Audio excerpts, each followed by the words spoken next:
Now that there's 3 games remaining in this MLB season for the Boston Red Sox, it's fair to say that we've learned a lot about this team, the things that we had, the things that we lacked. And one of the things that Alex Cora, the GM of the Boston Red Sox, believes the Boston Red Sox lacked the most was leadership, but now he believes he knows who's going to be the leader for years to come for this Red Sox organization on the diamond and in the clubhouse. I'm here to break down who that is and how it's going to affect this Red Sox team going forward for years to come. And we're going to do that all right now on this episode of Red Sox Digest. So let's not waste any time and break down the new leader in Boston. Now, having a well-established leader on any professional sports team is probably one of the most crucial and important factors going into the team, and really to be a factor to grow and develop as a team and really be better day after day. It is a massive piece to the puzzle. Now, it's hard to find that well-established piece because some guys just aren't cut out to do it. Some guys are just flat out too young to step into that role. And then again, there's wild cards. You can have a rookie or even a youngster come in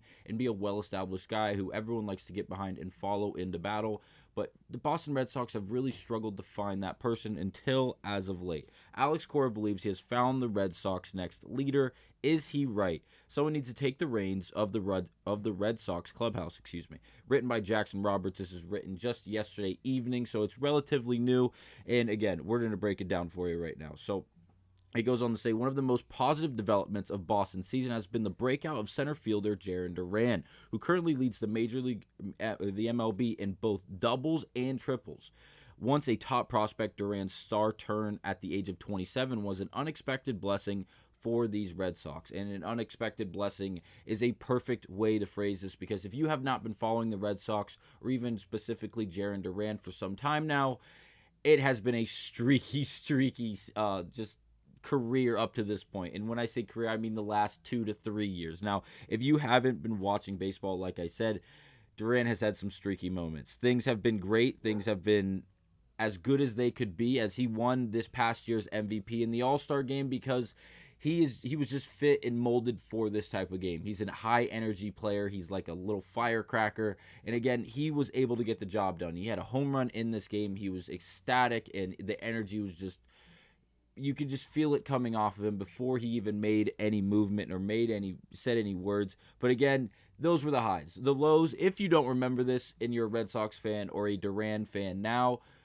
don't even go back and watch this. It is hard enough for me to even look at this screenshot. If you look closely, you can see against the green monster, against the wall in the background, the ball is bouncing off the warning track and up against the wall. If you don't know what's happening, we were down 6-0 to the Toronto Blue Jays. We had 2 outs in the inning. We threw a decent pitch. We got a pop-up to center field. Jarren Duran flat out lost it in the lights. He kept walking forward. His hands were out like this because he couldn't see the baseball. It ended up landing, again, on the warning track. You can see the white little speck. It's horrible. It was an inside-the-park grand slam. It was one of the worst moments in the last 10 years for me as a Red Sox fan, without a doubt, as this was absolutely brutal. And I will be honest with you, the moment this happened, I was watching this game live. I'll never forget it. The moment this happened, I threw my hat on the floor, I walked away from the TV, and I begged for the Boston Red Sox to move Jarren Duran for absolutely anything. You could have gave him up for a box of chocolate chip cookies, and I would have been okay with it after this moment. This was absolutely infuriating, and I really thought that was the end of Jarren Duran in a Boston Red Sox uniform. But thankfully, that was not the case, as again, he leads the MLB in doubles and triples this year, as well as batting attempts, which is pretty cool, as he's getting up to bat, again, obviously batting leadoff for the Red Sox. But again, we'll continue breaking down this article. He goes on to say, and I quote, "We need a leader," Cora said, per Alex Spear of the Boston Globe. Going on to say again, and I quote, "We've got Rafi, who is the face of the franchise, and we let him be right. We need somebody who can show the next great wave of Red Sox players how it is done here. He's done an amazing job." And again, that is the end of the quote from Alex Cora, the GM of the Boston Red Sox. And this makes a lot of sense. In the last video I recorded for you guys, we were breaking down how the next crop of these young guys for the Boston Red Sox in the farm system are really going to have to lead the way for these Red Sox and really make a difference and push the needle for this Red Sox team in order to produce some wins. As again, this year we had a great opportunity to make the playoffs, make a playoff push, despite being written off early in the first half of this season, the bats turned on. We were able to get on base as well as steal bases at a good clip, as well as even hit the long ball at an average number. And because of that, we were a pretty good team, especially on the offensive end, despite not having the pitching depth that maybe a lot of these teams do have. Now, it's going to be interesting for these Red Sox now, because do you put the keys in the hands of Jarren Duran? Again, he's only 27 years old, or he just turned 28, excuse me. But again, he's 28 years old, and it's going to be very interesting to see how this actually plays out. Again, he did just turn 28, 21 days ago. He's 6'2", and again, this year he's hit 21 home runs. He has 75 RBIs. His on-base percentage is .343, which is not bad at all, especially for a leadoff hitter. Base on balls, he's only walked 54 times in 656 at-bats. But again, he has stolen 34 bases. That is phenomenal. Again, hopefully we do see an increase in that number as years come. Again, this is only the third or fourth year where Jarren Duran has been a full-time, just legitimate starter, maybe even just the second year. He was caught stealing in 7 of those 30 in the 34 attempts that he had stealing those bags.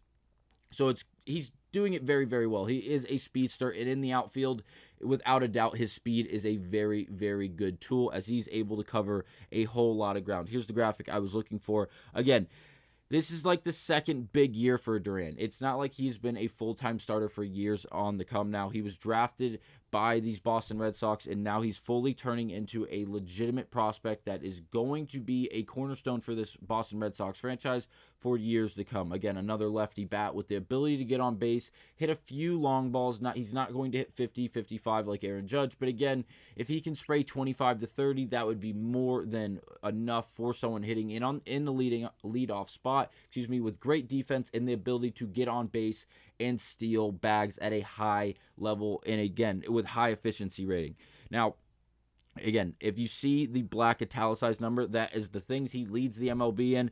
And again, doubles, triples, plate appearances, and at-bats. This is what we want to see from our leadoff guy in Boston. He's really just a footnote of this baseball team that's going to be able to lead the way for a long time. And hopefully, again, he's able to lead some of these youngsters like Marcelo Mayer and all these other young, Roman Anthony, all these other young guys for this Boston Red Sox team, because he legitimately could be the cornerstone for this franchise. I believe Alex Cora would be doing a great job if he sat down Jarren Duran and was just told him straight up, we want to hand you the keys to this franchise.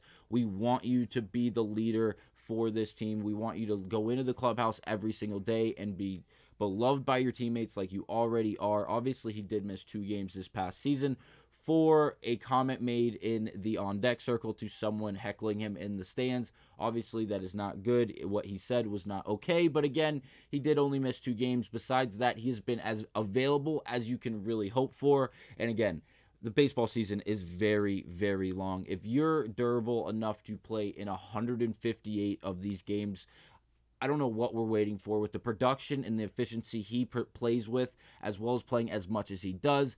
I absolutely love this kid. He has grown on me so much, especially after that horrific moment in Fenway just 2 years ago. So again, that'll be it for this episode of Red Sox Digest. Let me know down in the comments what you guys think about making Jarren Duran the next leader of this Boston Red Sox team going into the 2025 season. But thank you guys for watching. I'll see you on the next one.